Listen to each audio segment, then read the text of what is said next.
उस समय के आईबी के स्पेशल डायरेक्टर वीके जोशी के कहने पर की थी।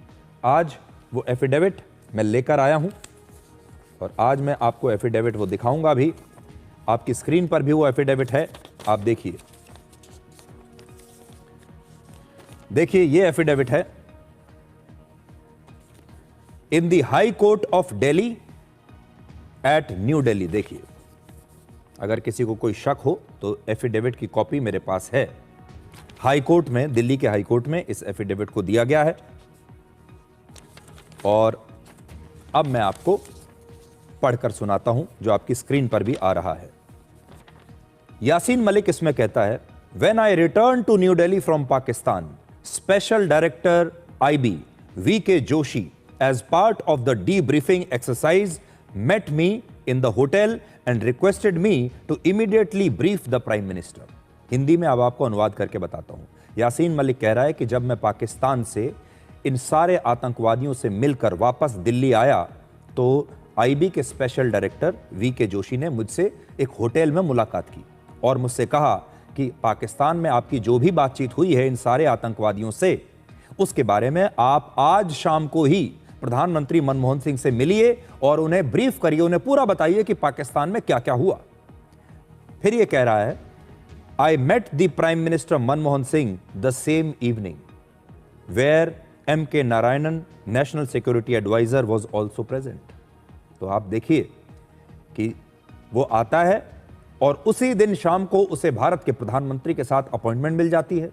अपॉइंटमेंट मिलती है, वो प्रधानमंत्री मनमोहन सिंह से मिलने जाता है, नेशनल सिक्योरिटी एडवाइजर भी साथ में बैठे हैं और फिर लिख रहा है, I briefed him on my meetings and apprised him on the possibilities where he conveyed his gratitude to me for my efforts, time, patience and dedication. यानी प्रधानमंत्री मनमोहन सिंह ने यासीन मलिक की तारीफ की, उनका धन्यवाद किया और कहा कि आप जो कोशिश कर रहे हैं, अपना समय जो लगा रहे हैं और आपका जो डेडिकेशन है इस देश के प्रति, कश्मीर के प्रति, उसको मैं अप्रिशिएट करता हूं, मैं उसकी तारीफ करता हूं। और फिर आगे चलकर वो ये बता रहा है कि देखिए मैंने तो ये सब कुछ किया था भारत सरकार के कहने पर और आगे चलकर इसी चीज को मेरे खिलाफ इस्तेमाल किया गया और मुझे आतंकवादियों के साथ जोड़कर दिखाने की कोशिश की गई, ये वो कह रहे हैं। But as luck would have it, this meeting of mine with Hafiz Saeed and other militant leaders of Pakistan, which was initiated and executed only on the request of Special Director IB VK Joshi, were portrayed in a different context against me. तो क्या कह रहा है? Need urgent money for broken phone, laptop repair, medical emergency? Don't worry, we've got your back. ये आतंकवादी, इसका कहना है यासीन मलिक का कि देखिए मैं तो आईबी के स्पेशल डायरेक्टर के कहने पर इन सारे आतंकवादियों से मिला पाकिस्तान में, मैंने भारत के कहने पर, भारत सरकार के कहने पर मैंने इनसे बातचीत की, फोटो इनके साथ खिंचवाई, बाद में वापस आकर भारत के प्रधानमंत्री को सब कुछ सच सच बता दिया, लेकिन आगे चलकर इसी मीटिंग को मेरे खिलाफ इस्तेमाल किया गया। आज आप उस समय की कल्पना कीजिए जब भारत के national security adviser MK. Narayanan और प्रधानमंत्री मनमोहन सिंह यासीन मलिक जैसे खतरनाक आतंकवादी देश के दुश्मन को दिल्ली पहुंचते ही उसी शाम मिलने का समय दे देते हैं और फिर उसका धन्यवाद भी करते हैं। अब आपको बताते हैं कि यासीन मलिक ने यह एफिडेविट अदालत में क्यों दिया है। वर्ष 2022 में स्पेशल एनआईए कोर्ट ने टेरर फंडिंग के एक मामले में यासीन मलिक को आजीवन कारावास की सजा दी थी। हालांकि जांच एजेंसी एनआईए ने इस फैसले को दिल्ली हाईकोर्ट में चुनौती दी और यासीन मलिक को फांसी की सजा देने की मांग की। यानी अदालत ने उन्हें आजीवन कारावास की सजा सुनाई है, लेकिन एनआईए कहता है कि नहीं, उम्र कैद नहीं, इस आदमी को फांसी की सजा होनी चाहिए। और इसी मामले में यासीन मलिक ने दिल्ली हाईकोर्ट में अपना ये एफिडेविट दायर किया है। तो लड़ाई ये चल रही है कि ये जो टेरर फंडिंग का मामला है, मामला क्या है कि यासीन मलिक को पाकिस्तान से पैसा मिलता था। किस चीज का पैसा? कश्मीर में पत्थरबाजी कराने के लिए, कश्मीर में आतंकवाद फैलाने के लिए, कश्मीर में युवाओं को आतंकवादी बनाने के लिए, आतंकवादियों का नेटवर्क मजबूत करने के लिए ये यासीन मलिक पाकिस्तान से पैसा लेता था। वो बात भारत की अदालतों में साबित हो गई। उम्र कैद की सजा ये अभी काट रहा है और एनआईए कहता है कि नहीं, उम्र कैद नहीं, बल्कि इसे फांसी की सजा मिलनी चाहिए। प्रधानमंत्री मनमोहन सिंह और यासीन मलिक की मुलाकात की तस्वीर आने के बाद पूरे देश का यही सवाल था कि आखिर प्रधानमंत्री ने एक इतने खतरनाक आतंकवादी से मुलाकात क्यों की, जिस आतंकवादी के हाथ में खून लगा हुआ है, जिसने भारतीय एयरफोर्स के 4 अधिकारियों की खुलेआम हत्या की है, जिस पर इतने गंभीर आरोप हैं, जिसने भारत के होम मिनिस्टर की बेटी को किडनैप किया। उससे प्रधानमंत्री मनमोहन सिंह आखिर क्यों मिले? आप इस समय प्रधानमंत्री मनमोहन सिंह और यासीन मलिक की मुलाकात की तस्वीरें देख रहे हैं, जिसकी बहुत चर्चा उस समय भी हुई थी। हालांकि हम इस बात की पुष्टि नहीं कर सकते कि यह वर्ष 2006 की वही मुलाकात है, लेकिन आप देख सकते हैं कि मुलाकात हो रही है। सोचिए, जब प्रधानमंत्री मनमोहन सिंह की यूपीए सरकार पाकिस्तानी आतंकवादी हाफिज सईद से बात कर रही थी, जब यासीन मलिक हाफिज सईद से मिलने के लिए पाकिस्तान जा रहा था और भारत की सरकार यह सोचती थी कि कश्मीर में शांति स्थापित करने के लिए हाफिज सईद को मक्खन लगाना जरूरी है, हाफिज सईद से बात करना जरूरी है, और उन्होंने इन आतंकवादियों से बातचीत शुरू कर दी थी। इस बातचीत के करीब 1 महीने के बाद ही पाकिस्तान ने भारत पर एक बड़ा आतंकवादी हमला करवा दिया। मार्च 2006 में उत्तर प्रदेश के वाराणसी में प्रसिद्ध संकट मोचन मंदिर और रेलवे स्टेशन पर 2 शक्तिशाली बॉम्ब ब्लास्ट हुए थे, जिसमें 28 लोगों की मौत हो गई थी और 100 से ज्यादा लोग घायल हो गए थे। 28 लोग मारे गए थे। याद कर लीजिए आप। फरवरी 2006 में यासीन मलिक ने हाफिज सईद से मुलाकात की और जुलाई 2006 यानी 5 महीने के बाद ही लश्कर तैयबा ने मुंबई की लोकल ट्रेन्स में सीरियल बम धमाके किए। 7 सीरियल बम धमाके किए, 7 जगहों पर, जिसमें 209 लोगों की मौत हुई। आप इस संख्या को याद रखिएगा, 209 लोग मारे गए और 700 से ज्यादा लोग घायल हो गए। मुंबई के लोगों को आज भी ये सीरियल बॉम्ब ब्लास्ट जरूर याद होंगे। और यह हमला आतंकवादियों के साथ इस बातचीत के सिर्फ 5 महीने के बाद हुआ था।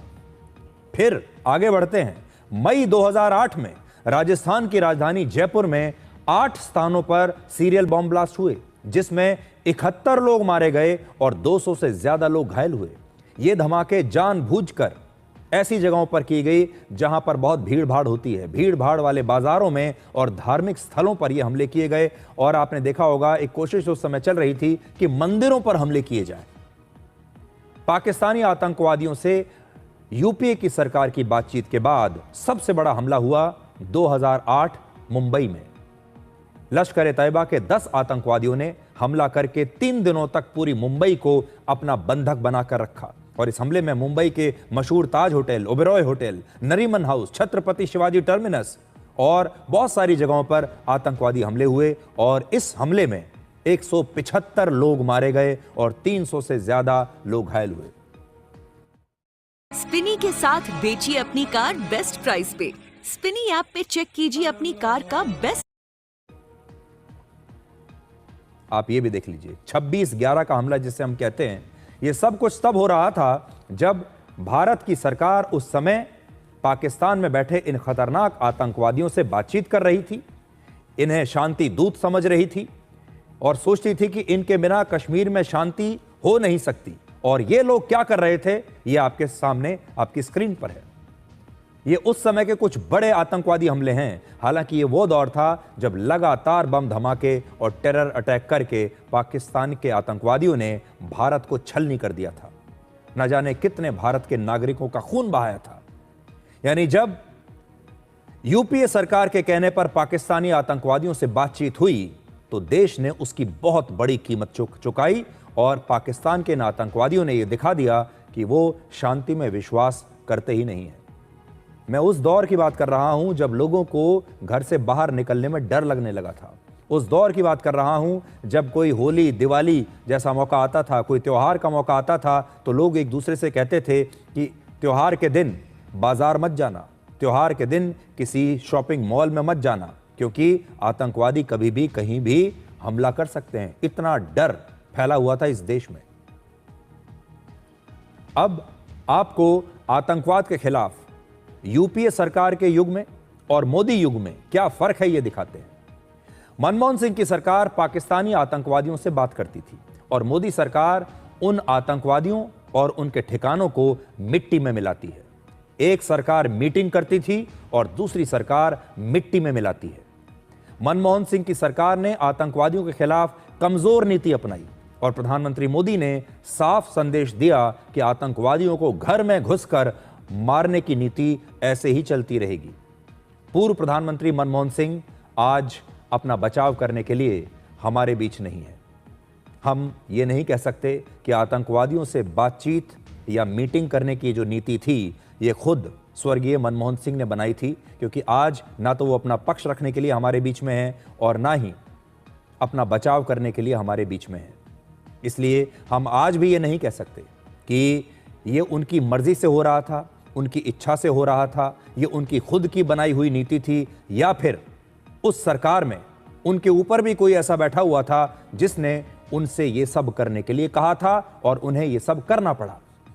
हालांकि आज कांग्रेस के नेता कह रहे हैं कि आतंकवादी से बातचीत करना यूपीए सरकार की नीति का हिस्सा था। आप मोदी युग और यूपीए सरकार के युग में आतंकवाद के खिलाफ ये फर्क स्पष्ट तौर पर आज आप देख सकते हैं। टेररिस्ट के साथ, हफीज वगैरह के साथ वो संपर्क में थे, तो पहले भी आता है एफिडेविट के द्वारा हुआ है। मीन्स इनका अप्रोच क्या था। आज देश में टेररिस्ट एक्टिविटी क्यों कम हुआ है? क्योंकि हमारा अप्रोच बहुत स्पष्ट है। ये नॉनसेंस हम टॉलरेट नहीं करते। अगर वो पाकिस्तान में भी बैठते हैं तो इसका परपेट्रेटर जहां भी बैठे हो, ये जो योजना करके उधर बैठ के इधर से चलाता है, ऐसे अभी नहीं होता है। तो जैसे प्रधानमंत्री जी ने और गृह मंत्री जी ने बार बार कहा है, रक्षा मंत्री ने घुस के मारेंगे, ये तो हो रहा है। अभी तो यासीन मलिक को पकड़ के अंदर डाले, ये प्रधानमंत्री जी के निवास में जाके उनको बिरयानी खिलाते थे। ये लोग इनके क्या अपेक्षा करते हैं, इसीलिए लोग उनको तिरस्कार कर रहे हैं ना। हमें नहीं समझ में आ रहा कि ये सिलेक्टिवली आप एफिडेविट के कुछ पन्नों को लीक कर करके क्या हासिल कर लेंगे। प्रधानमंत्री एक देश के, अगर देश की नीति है कि संवाद करना है तो तमाम स्टेक होल्डर से बात कर रहे हैं, वो वाजपेयी जी हों या मनमोहन सिंह जी हों, तो क्या गलत है? तो आज ये सच्चाई एक आतंकवादी ने खुद ही अपने एफिडेविट में पूरे देश को बता दी है। और ये हम नहीं कह रहे हैं, ये मेरा कोई अंदाज़ा नहीं है, ये मेरा कोई आकलन नहीं है। ये यासीन मलिक नाम का ये जो आतंकवादी है, इसने दिल्ली हाई कोर्ट। तो देखा आपने यूपीए सरकार की, कांग्रेस की, नेहरू परिवार की, राहुल गांधी के बाप दादाओं की क्या नीति थी। कैसे वो देश की जनता को ऐसे ही मरने दे रहे थे आतंकवादियों के हाथों। मतलब इससे ये साबित होता है कि कांग्रेस और नेहरू परिवार चाहते थे कि देश में ऐसे बॉम्ब ब्लास्ट होते रहे, मासूम जनता मरती रही और तुम आतंकवादियों से बस चिकनी चुपड़ी बातें करते रहो। तो ये बहुत ही गलत था। इससे गलत कुछ नहीं हो सकता है जब तुम्हारे घर में तुम्हारे लोग मर रहे हो और तुम दुश्मन से ऐसे बातें करते हो, प्यार से हाथ मिलाते हो, उनसे खुशामद करते हो, उनके आगे गिड़गिड़ाते हो। ये कहीं भी किसी भी एंगल से सही नहीं है, बहुत गलत था। और अब इस राहुल गांधी की देख लो, ये क्या बोल रहा है कि देश के युवा, देश के यूथ, देश के बच्चे, देश की जैन जी ये सब सड़कों पे आए, दंगे करे, जैसे बांग्लादेश में हुआ, जैसे नेपाल में हो, ऐसा हो और फिर तो बस प्रधानमंत्री बन जाए, बात ख़त्म। इनको हमेशा, नेहरू परिवार को, कांग्रेस के लोगों को, इनको हमेशा किसी चीज़ से मतलब नहीं है। देश बाढ़ में जाए, देश की जनता बाढ़ में जाए, इनको तो बस पीएम बनना है। और राहुल गांधी को क्या लगता है बांग्लादेश में क्यों दंगे हुए? क्योंकि बांग्लादेश में एक तो बेरोजगारी और दूसरा वहाँ की जो वहाँ की मेन जो जनरेशन है वो किस एक पर्टिकुलर धर्म से है और किस एक धर्म को के साथ में उसने क्या किया है। वो एक तरह से धार्मिक दंगे थे, जैसे कश्मीर में हुए थे कभी 1990 में। वहाँ पे इस्लाम धर्म के लोगों ने, ये सीधा था देखो, और हिंदुओं को घर में घुस घुस के मारा, कितने बुरी तरीके से मारा। और वो एक दंगे ऐसे ही किसी नेता के कहने के ऊपर और अमेरिका के इशारे पे हुए। ऐसे ही नेपाल में आ जाओ, नेपाल की अगर आप बात करो तो तब तो जी जैन और स्टूडेंट्स को तुम्हारे और अखिलेश यादव जैसे और लालू यादव जैसे लोगों के घर जलाने चाहिए, क्योंकि नेपाल में तो एक तानाशाह नहीं कहूँगा, एक जो कि बाप दादा भी नेता, आगे बेटे भी नेता, उनके बेटे भी नेता, जो अय्याशी कर रहे थे नेता, और जनता भूखमरी में थी, उसके खिलाफ एक आंदोलन था ये तो। और अपने देश में क्या है, तुम मतलब कभी भी देखो दंगे कब होते हैं, दंगे लड़ाई झगड़े कब होते हैं, जो नंगड़ होता है ना, जो खाली दिमाग होता है, जिसका खाली दिमाग होता है, नंगड़ होता है, पल्ले कुछ नहीं होता, वो लोग हमेशा हरकत करते हैं।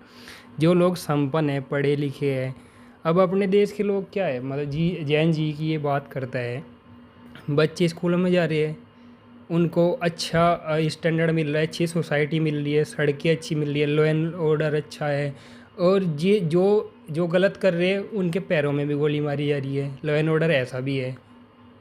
तो राहुल गांधी को ये नहीं दिखता। पहले क्या था, अरे दो पैर में गुंडागर्दी होती थी, दो पैर में छीना झपटी होती थी, गुंडागर्दी होती थी, किसी मासूम के बेचारे के पैसे छीन ले जाते थे, किसी लड़की उठा ली जाती थी, किसी को लूट खसोट किया जाता था, दो पैर में ही, दिन में ही। और अब कोई नज़र तो उठा के देखे, रोड कैसे थे, गड्ढों में रोड में गड्ढे ऐसे थे, ये हालत थी देश की कर रखी तुमने। और अब कुछ देश में कुछ अच्छा हो रहा है तो तुमसे 10 साल भी बर्दाश्त नहीं, ये 10 साल भी विपक्ष में बैठ के बर्दाश्त नहीं हुए इस नेहरू परिवार के साहिबजादे से। ये मतलब उस लेवल तक आ गया कि देश में दंगे हो, देश की जनता मरे, स्टूडेंट्स मरे, सब मरे, बस तू राजगद्दी पे बैठ जाए, तू पीएम बन के बैठ जाए। मतलब कितनी बौखलाहट, कितनी घिनौनी हरकत राहुल गांधी करता है।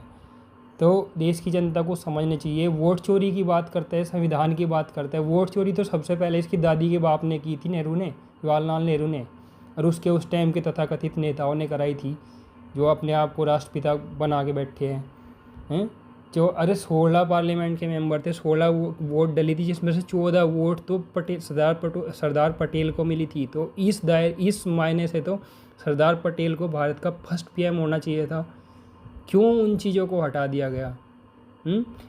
दंगे, जब इंदिरा गांधी को अपनी गद्दी खतरे में लगी तब उसने वहाँ दंगे करा दिए, सारे सरदारों को, सिखों को, हिंदुओं को कत्लेआम काट दिया गया, इतने बुरे दंगे कराए उस लेडी ने।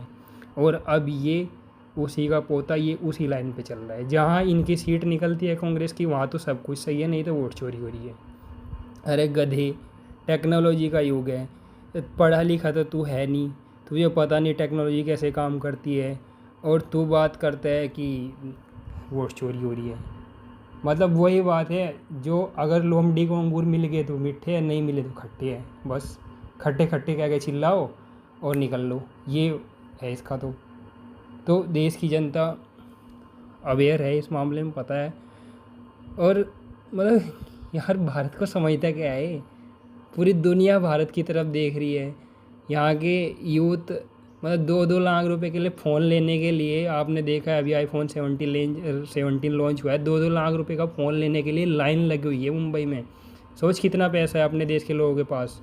कोई अगर करना ही ना चाहे निठल्ला तो अलग बात है, नहीं तो प्राइवेट सेक्टर में, गवर्नमेंट सेक्टर में जिसको करना है, मेहनत करनी है, हर जगह है। करने वाले के लिए कहीं देरी नहीं है, वो कुछ ना कुछ किसी न किसी रास्ते से अपना घर चला रहा है, अपना रोज़गार पा रहा है। बाकी राहुल गांधी जैसे गधों की बातों में वही आएंगे जो निठल्ले बेकारे बेखरवे बैठे हैं, जिनका कुछ आगे पीछे कुछ है नहीं, वो लोग आएंगे और वो सड़कों पर आके देखे। पहले तो हर एक स्टेट में ऐसी गवर्नमेंट है, लॉ एंड ऑर्डर ऐसा है कि उनकी ठोक दी जाएगी उठा के। और फिर अगर वो भी नहीं होगा तो अगर राहुल गांधी के कहने से कुछ जाहिल निठल्ले लोग सड़कों पे आएंगे तो भाई फिर ऐसे भी है जो देश को बचाने आएंगे, और उनकी तसल्ली से पिछवाड़ी लाल कर दी जाएगी घेर के सड़कों पे। तो इस चीज़ का भी ध्यान रखें। ये तथाकथित निठल्ले जो अपने आप को कहते हैं, नौजवान तो नहीं मैं उनको कहूँगा ना, स्टूडेंट्स कहूँगा, निठल्ले कुछ है वे जो वो 40+ है, 50+ है, बट निठल्ले भी नहीं, कुछ तो ऐसे है ये जो गवर्नमेंट जॉब में है, जो पुलिस की नौकरी कर रहे हैं, वो भी राहुल गांधी की बातों में आते हैं। क्यों कि उनका 2-3 हज़ार रुपये का इंक्रीमेंट नहीं लगा बस ज़्यादा, बस उनको वो चाहिए। अरे यार, कहाँ किस लेवल तक आदमी की सोच गिरी है। कि अपने 2-4-5 हज़ार रुपये के लिए सब कुछ भूल जाता है वो देश में पहले क्या हो रहा था, कितनी बुरी हालत थी, कैसे देश को तोड़ा जा रहा था, कैसे देश के में आतंकवादी हमले कराए जा रहे थे, कैसे देश की सारी इकोनॉमी बाहर स्विस बैंकों में जमा करी जा रही थी। और अब ये दो फ़कीर है यार, योगी मोदी, क्या है इनके पास अपना, ये सूट भी पहनते हैं, सूट मूट की सरकार कह रहे हैं, सूट भी ये पहनते हैं, तो उसको भी नीलामी में डबल करके बेच देते हैं और फिर तुम्हारे ऊपर ही उस पैसे को लगाते हैं। ये तुम्हें बुरे लग रहे हैं अब। वो सही था जब जवाहरलाल नेहरू जो 1.5 लाख की सिगरेट पी रहा है, वो सही था। कमाल है यार, बस अपने 2-4-5 हज़ार रुपये के लिए, फ़ायदे के लिए पुलिस वाले भाई भी आजकल गाली देते हैं। कुछ है लोग जो गाली देते हैं बीजेपी को, पता हद है यार, ऐसे लोगों की मानसिकता मतलब कहाँ किस एंगल में, हमें तो पता नहीं क्या ये देश के लिए है। बट राहुल गांधी इस चीज़ को समझ ले, तू गधा है, गधा ही रहेगा।